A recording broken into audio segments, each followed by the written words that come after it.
जंगल था। जंगल में कई सारे जानवर थे। उन्हीं में से एक बंदरिया थी, चिंकी, जो जंगल के जानवरों के लिए एक होटल खोलती है। वो सारे जानवरों को होटल में आने का निमंत्रण देती है और साथ ही साथ वो अपने मन में सोचती है, अरे वाह, ये सारे जानवर तो जैसे तैसे यहाँ आ जाएंगे, पर मुझे इनके साथ साथ जंगल के राजा शेर को भी यहाँ बुलाना होगा, तभी मेरा होटल बहुत ही अच्छे से चलेगा। यूँ सोचकर चिंकी राजा शेर के पास जाती है। प्रणाम महाराज, मैं इस जंगल में एक होटल खोल रही हूँ और मैं चाहती हूँ कि आप मेरे होटल पर जरूर आए। क्या तुमने जंगल में होटल खोला है? अरे वाह, क्या बात है। ठीक है, तुम जाओ, वक्त मिला तो मैं जरूर आ जाऊंगा। अगले दिन चिंकी तरह तरह के भोजन बनाती है।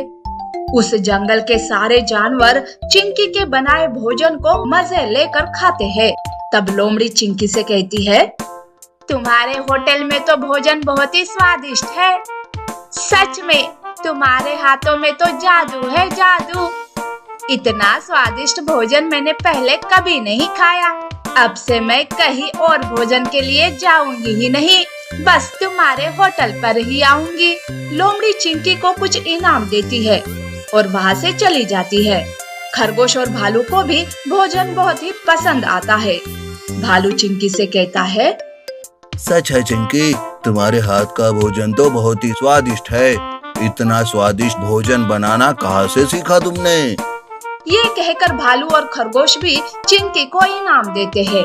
सब उसकी तारीफ कर रहे थे, पर चिंकी के चेहरे पर थोड़ी सी भी खुशी नहीं थी। वो राजा शेर का इंतजार कर रही थी। ये देख खरगोश चिंकी से कहता है, क्या बात है दोस्त, तुम बिल्कुल भी खुश नहीं लग रही हो। किसी का इंतजार कर रहे हो क्या? मैंने राजा शेर को बुलाया था। राजा शेर आते तो बात कुछ और ही होती। मैं उन्हीं का इंतजार कर रही हूँ। अच्छा, ये बात है, मैं उसी ओर जा रहा हूँ। मैं महाराज को बता दूंगा कि तुम उनका इंतजार कर रही हो। ये कहकर खरगोश वहाँ से निकलता है कि रास्ते में खरगोश को शेर दिखाई देता है। प्रणाम महाराज। महाराज, चिंकी आपका इंतजार कर रही है। उसने अपने होटल में बहुत ही स्वादिष्ट भोजन बनाया है। आपको वहाँ जाना चाहिए। ठीक है, मैं अभी जाता हूँ। खरगोश वहाँ से चला जाता है। इधर शेर शिकार किया हुआ भोजन पेट भर के खा लेता है और थोड़ी देर आराम के बाद चिंकी के पास जाता है। शेर को होटल पर आया देख चिंकी खुशी से झूम उठती है और राजा का अच्छे से स्वागत करती है। वो शेर के लिए तरह तरह के भोजन परोसती है, पर शेर का पेट तो भरा हुआ था। वो खाए भी तो कैसे? वो ज्यादा कुछ खा नहीं पाता। तभी वहाँ खड़ा हाथी चिंकी से कहता है, चिंकी, तुम्हारे हाथ से बना भोजन तो बहुत ही स्वादिष्ट है। मैंने इतना स्वादिष्ट भोजन पहले कभी नहीं खाया। हाथी की ये बात सुनकर शेर जोर जोर से हंसता है और कहता है, अरे, लगता है तुम लोग तो पागल हो गए हो, जो इस बकवास भोजन को स्वादिष्ट का नाम दे रहे हो। मुझे तो ये भोजन बिल्कुल भी अच्छा नहीं लगा। ये कहकर शेर वहाँ से चला जाता है। चिंकी उदास होती है। तब हाथी चिंकी से कहता है, दोस्त, उदास मत हो। देखना, एक ना एक दिन महाराज तुम्हारे भोजन की तारीफ करेंगे। ये कहकर हाथी भी वहाँ से चला जाता है। एक दिन शेर को कहीं भी भोजन नहीं मिलता। वो बहुत भूखा था। वो चिंकी के होटल पर आता है। चिंकी शेर को देखकर खुश हो जाती है। तब वो अलग अलग तरह के भोजन बनाकर शेर के सामने परोसती है। शेर बहुत भूखा था। वो तुरंत चिंकी का परोसा हुआ सारा भोजन खा लेता है और कहता है, अरे वाह चिंकी, क्या स्वादिष्ट भोजन है, मजा आ गया खाकर। तभी पास में खड़ा हाथी शेर से कहता है, महाराज, आपको तो चिंकी के हाथ का बना भोजन बिल्कुल भी पसंद नहीं है। वो तो आज भी वैसा ही भोजन बनाती है जैसा पहले बनाती थी। इसका मतलब ये है कि पहले आपका पेट भरा हुआ था, इसीलिए आपको चिंकी का भोजन पसंद नहीं आया। आज आप भूखे हो तो आपको चिंकी का भोजन पसंद आ गया। हाथी की ये बात सुनकर शेर चिंकी से कहता है, चिंकी, मुझे माफ कर दो। मैंने इससे पहले तुम्हारे भोजन का अपमान किया। मेरी उस गलती के लिए मुझे माफ कर दो। ये लो मेरी तरफ से कुछ इनाम। तुम्हारा बहुत बहुत शुक्रिया। आज से तुम्हारे ही होटल पर भोजन खाने आऊंगा। शेर चिंकी को कुछ इनाम देकर वहाँ से चला जाता है। चिंकी बहुत खुश होती है और खुशी खुशी से अपना होटल चलाने लगती है। Foolish tiger and clever rabbit. जंगल में एक खुला बाघ घूम रहा था। वो बहुत ही भूखा था। उसे दूर दूर तक कुछ नजर नहीं आ रहा था। अरे बाप रे, ये भूख तो सहन ही नहीं हो रही। कोई शिकार भी नजर नहीं आ रहा। हाँ। भूख के मारे बेचारा बाघ घास फूस खाने लगा। तभी वहां एक बंदर आता है और बाघ की हालत को देखकर उसकी हंसी उड़ाने लगता है। ये क्या? बाघ बंदर को अपने ऊपर हंसता देख बहुत गुस्से में आ जाता है। मूर्ख, हंसता है मुझ पर? रुक, आज तू जिंदा नहीं बचेगा। और बाघ बंदर को मारने उसके पीछे लग जाता है, लेकिन बंदर बच निकलता है। लेकिन बंदर के मन में एक शंका उत्पन्न हो जाती है। हाय राम, जान तो बच गई, अब ये मुझे नहीं छोड़ने वाला। आगे भी खतरा है, अब तो ऊपर वाला ही बचाए। तभी वहां से खरगोश गुजरता है तो बंदर उसे रोक लेता है। अरे सुनो खरगोश भैया, मुझे बचा लो, वो पागल बाघ मुझे मार देगा। क्यों? क्या हुआ? तुमने क्या किया? बंदर खरगोश को सारी बात बता देता है। तुम चिंता मत करो। खरगोश उस बाघ के बारे में सोचते हुए जंगल में आगे बढ़ता रहता है कि तभी एक बड़ा सा पिंजरा दिखाई पड़ता है जिसे शिकारी ने छोड़ दिया था और वहां से चला गया था। पिंजरे को काफी देर तक देखने के बाद खरगोश को एक तरकीब सूझती है। खरगोश पिंजरे में कुछ मांस के टुकड़े रख देता है और एक पत्थर के पीछे जाकर छिप जाता है और बाघ का इंतजार करता है। बाघ भी मांस को सूंघकर उस पिंजरे तक आ जाता है और पिंजरे में रखा मांस खाने लगता है। बाघ मांस खाने में इतना मगन रहता है कि इतने में खरगोश बाहर से पिंजरा बंद कर देता है और जब तक बाघ को भनक लगती है खरगोश वहां से 9-2-11 हो जाता है। अरे अरे अरे, किसने बंद कर दिया मुझे? खोलो खोलो। बाघ बेचारा उस पिंजरे में कैद हो गया था और बाहर निकलने का इंतजार कर रहा था। 2 दिनों तक इंतजार करते करते एक बकरा घास खाते खाते वहां पर आता है। तभी बाघ उससे बोलता है, बकरे भैया, मुझे निकाल दो यहाँ से, प्लीज ये पिंजरा खोल दो। नहीं नहीं, मैं ये पिंजरा नहीं खोलूंगा। खोल दिया तो तुम मुझे ही मार कर खा जाओगे। नहीं नहीं, मैं तुम्हें नहीं खाऊंगा, कृपया कर मुझे निकालो। ठीक है, पर वादा करो कि मुझे नहीं मारोगे। मम्मी कसम नहीं मारूंगा, जल्दी खोल दो ना। और बकरा पिंजरे की कुंडी बाहर से खोल देता है। बाघ बाहर आता है। अब मैं आजाद हूँ, अब तुझे खाकर ही अपनी भूख मिटाऊंगा। नहीं नहीं, तुमने वादा किया था तुम मुझे नहीं मारोगे। कौन सा वादा? कैसा वादा?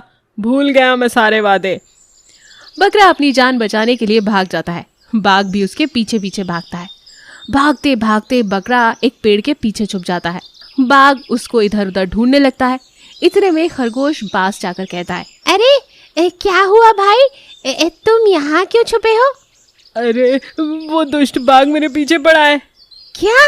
उसको तो मैंने पिंजरे में बंद कर दिया था। हाँ, पर उसने अपना भोलापन दिखाकर मुझसे पिंजरा खुलवा लिया। हम मुझे ही खाना चाहता है। तुम चिंता मत करो, मैं उसे देख लूंगा। इतने में ही बाघ वहां आ जाता है। ओए बकरे, तूने मुझे बहुत दौड़ाया। क्या बात है, एक के साथ एक फ्री। अब बकरे के साथ खरगोश का भी मांस खाऊंगा, बड़ा मजा आएगा। तभी खरगोश कहता है, मरने से पहले मेरी एक आखिरी इच्छा है। जल्दी बोल, मेरे पास इतना वक्त नहीं है, भूख के मारे मैं तड़प रहा हूँ। जिस पिंजरे में आप कैद थे वो मेरा ही है। मैं अपने परिवार के साथ उसमें रहता था। उस पिंजरे में मेरी बहुत यादें जुड़ी हैं। अब मेरा परिवार नहीं रहा तो मैं उसी में मरना चाहता हूँ। अच्छा, चलो ये इच्छा भी मैं तुम्हारी पूरी करूँगा। उसी के बाद मैं अपनी पेट पूजा करूँगा। चलो दोनों। खरगोश और बकरा दोनों ही बाघ के साथ उस पिंजरे के पास पहुंच जाते हैं। तभी बाघ बोलता है, चल अब जल्दी से पिंजरे में जा। आप हमसे बड़े हैं, मैं चाहता हूँ आपके शुभ कदम ही इस घर में पहले पड़े, तो मरने के बाद मेरी आत्मा को शांति मिलेगी। बाघ अपनी तारीफ सुनकर गदगद हो जाता है और खुद पहले उस पिंजरे में चला जाता है। उसके जाते ही खरगोश बाहर से दरवाजा बंद कर देता है। कैसा लगा मेरा मजाक? नहीं नहीं, मुझे बाहर निकालो, मैं किसी को नहीं खाऊंगा। ना ना, अब तो मैं चला, बाय बाय, टेक केयर। और खरगोश बकरे के साथ वहां से चला जाता है। बकरा खरगोश से कहता है, तुम्हारा बहुत बहुत शुक्रिया, तुमने मेरी जान बचा ली। सिर्फ ताकत से कुछ नहीं होता दोस्त, अगर बुद्धि हो तो छोटा जीव भी बड़े जीव को परास्त कर सकता है, समझे? लोमड़ी की चुगली। एक घना जंगल था। जंगल में एक बहुत बड़ा शेर था। एक दिन शेर भोजन की तलाश में इधर उधर घूम रहा था। तभी वो थक कर एक पेड़ के नीचे बैठ जाता है। उसी पेड़ के ऊपर एक बंदर रहता था। बंदर शेर को देखकर नीचे उतरता है और शेर से पूछता है, अरे महाराज, आप कुछ परेशान और कमजोर दिखाई दे रहे हैं। हाँ, मुझे भूख लग रही है और कहीं भी भोजन नहीं मिल रहा। मैं भोजन की तलाश में घूम घूम कर थक चुका हूँ। महाराज, मेरे पास कुछ फल है, अगर आप खाना चाहो तो मैं आपके लिए लेकर आ सकता हूँ। हाँ, जाओ जाओ, मुझे आज बहुत भूख लग रही है, फल ही खाकर अपना पेट भरूंगा। बंदर शेर को फल लाकर देता है। शेर फल खाकर बंदर का शुक्रिया अदा करता है। तुम्हारा बहुत बहुत शुक्रिया, तुमने मेरी भूख मिटा दी। आज से तुम मेरे साथ रहोगे। उस दिन से शेर और बंदर दोनों साथ ही रहने लगते हैं। दोनों साथ जाते हैं, बातें करते हैं। पूरा दिन एक अच्छे मित्र की तरह बंदर और शेर साथ ही रहा करते थे। बंदर और शेर की इस दोस्ती पर लोमड़ी की नजर थी। इस बंदर की इतनी मजाल कि वो महाराज से दोस्ती कर रहा है। मुझे ही कुछ करना पड़ेगा जिससे इन दोनों की दोस्ती टूट जाए। ये सोचकर लोमड़ी एक दिन शेर के पास जाती है। महाराज, आप क्यों इस बंदर से दोस्ती कर रहे हो? ये आपके बारे में बुरा भला कहता फिर रहा है। शेर आश्चर्यचकित होकर लोमड़ी से कहता है, क्या सच में? क्या वाकई मेरा दोस्त बंदर मेरी बुराई कर रहा है? जिस पर लोमड़ी कहती है, जी हाँ महाराज, बंदर कह रहा था कि आप उसके जैसे इस पेड़ से ऊपर पेड़ पर छलांग नहीं मार सकते। बंदर सारे जंगल में अपनी तारीफ कर रहा था। ये कहकर लोमड़ी वहां से चली जाती है। लोमड़ी की बात पर शेर को विश्वास नहीं होता। शेर आकर ये सारी बात बंदर को बताता है और उससे पूछता है कि क्या उसने ऐसा कहा था। बंदर साफ इनकार कर देता है। इस बात पर शेर को समझ आ जाता है और वो बंदर से कहता है, दोस्त, वो लोमड़ी चालाक है। वो अपनी बातों में हम दोनों की दोस्ती को तोड़ना चाहती थी। हम दोनों को मिलकर उसे सबक सिखाना होगा, वरना उसकी वजह से हमारी दोस्ती टूट जाएगी। अगले दिन लोमड़ी शेर के पास आती है। महाराज, आप अभी भी इस बंदर पर विश्वास कर रहे हैं? वो आपके बारे में बुरा भला कह रहा था। आपको बिल्कुल भी विश्वास नहीं करना चाहिए। शेर गुस्से से उससे बोला, तुम यहाँ से चली जाओ। तुम हमारी दोस्ती को तोड़ना चाहती हो। मैं तुम पर बिल्कुल भी विश्वास नहीं करूँगा। मैं तुम्हें इस जंगल से निकालता हूँ। अगर तुम फिर से मुझे दिखाई दी तो मैं तुम्हें खा जाऊंगा। लोमड़ी डर कर वहां से भाग जाती है। तो इस कहानी से हमें क्या सीख मिलती है? कि हमें कभी भी दूसरों की बातों पर आकर अपने दोस्तों पर शक। मूर्ख जिराफ। एक घना जंगल था जहां एक खतरनाक बाघ रहता था। चील, सियार और चीता उसके सेवक के रूप में हमेशा उसके साथ रहते थे। बाघ रोज शिकार करके भोजन करता और ये तीनों उस बचे हुए शिकार से अपना पेट भरते थे। एक दिन उस जंगल में एक जिराफ आ गया जो अपने साथियों से बिछड़ गया था। बाघ ने कभी जिराफ नहीं देखा था। चील ने बाघ को बताया कि ये जिराफ है और ये जंगल में नहीं रहता, शायद पास के जंगल से आया होगा। आप इसका शिकार करके अपना पेट भर सकते हो। चीता और सियार को भी चील की बात अच्छी लगी। तीनों की बात सुनकर बाघ ने कहा, नहीं, ये हमारा मेहमान है, मैं उसका शिकार नहीं करूंगा। बाघ जिराफ के पास गया और जिराफ ने उसे सारी बात बताई कि वो किस तरह अपने साथियों से बिछड़कर जंगल में पहुंच गया।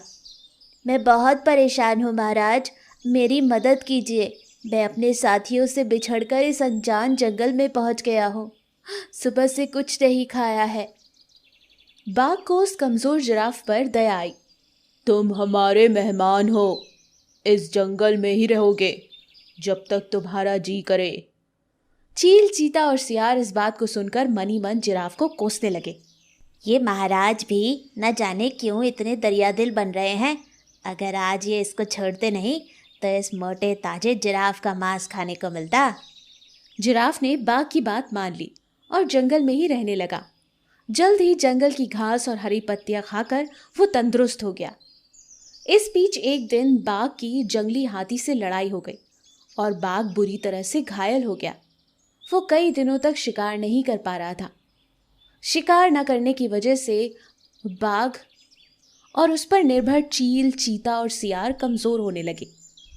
जब कई दिनों तक उन्हें कहीं भी खाने के लिए कोई भोजन नहीं मिला तो सियार ने बाघ से कहा, महाराज, आप बहुत कमज़ोर हो गए हो और अगर आपने शिकार नहीं किया तो हालत और ज़्यादा ख़राब हो सकती है।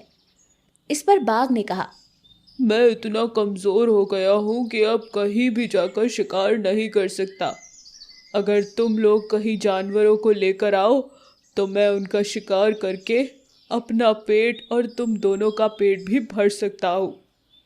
इतना सुन के सियार ने लपाक से कहा, अरे महाराज, अगर आप चाहें तो हम जिराफ को यहाँ लेकर आ सकते हैं।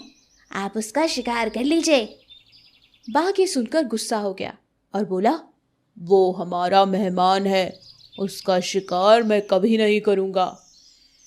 तभी सियार ने महाराज से पूछा, अगर वो स्वयं आपके सामने खुद को समर्पित कर दे तो? हाँ, तब मैं उसको खा सकता हूँ। फिर सियार ने चील और चीता के साथ मिलकर एक योजना बनाई और जिराफ के पास जाकर बोलने लगे, हमारे महाराज बहुत कमज़ोर हो गए हैं, उन्होंने कितने दिनों से कुछ नहीं खाया। अगर महाराज हमें भी खाना चाहे तो हम खुद को भी उनके सामने समर्पित कर देंगे।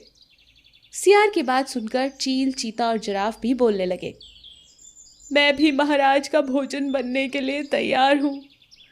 चारों बाघ के पास गए और सबसे पहले चील ने कहा, महाराज, मुझे अपना भोजन बना लीजिए। सियार बोला, तुम बहुत छोटे हो, तुम भोजन क्या नाश्ता भी नहीं बन पाओगे। फिर चीता बोला, महाराज, आप मुझे खा